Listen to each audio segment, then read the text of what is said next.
Donc quand vous avez chez quelqu'un, vous savez que moi je préfère travailler sur les leaders, hein, pas chez le commun des mortels, mais ça, les leaders ayant des répercussions sur les autres. Donc si un leader est frappé par un phénomène astrologique, ça se répercutera quelque part sur son entourage, sur ceux qui gravitent autour de lui.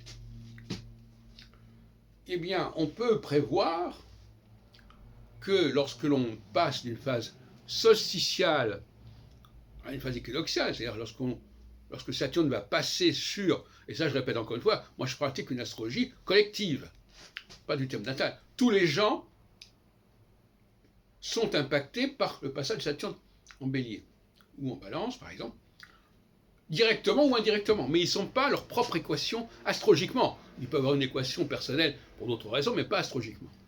C'est ça aussi, c'est une des révolutions de ma façon de faire.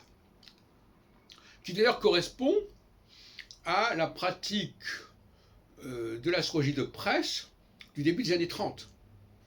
On décrivait un certain climat astral qui était valable pour tout le monde.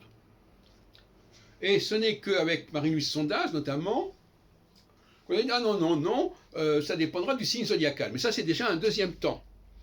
Je vous renvoie d'ailleurs à l'ouvrage dirigé par Edgar Morin, Le retour des astrologues, qui est reparu ensuite sous le nom de Croyance astrologique moderne, et qui nous fait une analyse de l'évolution de l'astrologie de presse.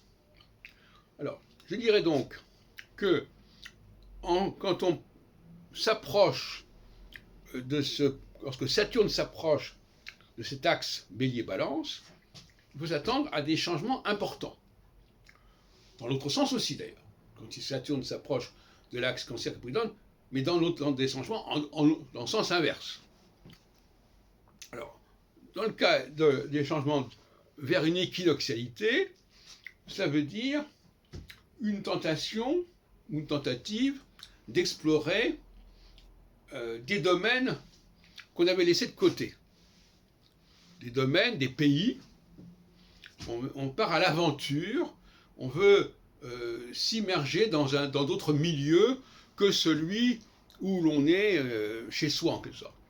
On sort de sa zone de confort. L'équinoxialité, c'est la sortie de la zone de confort. C'est quelqu'un, par exemple, qui a fait un travail de son côté et qui, à un moment donné, veut le publier, par exemple, veut le faire connaître. Eh bien, il sort de sa zone de confort parce qu'il s'adresse à d'autres que lui. Il n'est plus tout seul dans son coin, dans son cocon, ou même il n'est plus tout seul avec son milieu de proches. Il va vouloir exister pour les autres. On en a déjà parlé ces derniers temps. Il était évident qu'à un moment donné, on ne peut pas rester avec des gens qui nous ressemblent, ne serait sur le plan professionnel ou sur le plan fonctionnel, parce qu'on ne peut pas fonctionner avec des gens qui nous ressemblent. Une femme ne peut pas avoir d'enfants s'il reste avec d'autres femmes. Un médecin ne peut pas avoir une clientèle s'il reste avec d'autres médecins, etc., etc. Ça, c'est l'équinoxialité, c'est la logique de l'équinoxialité.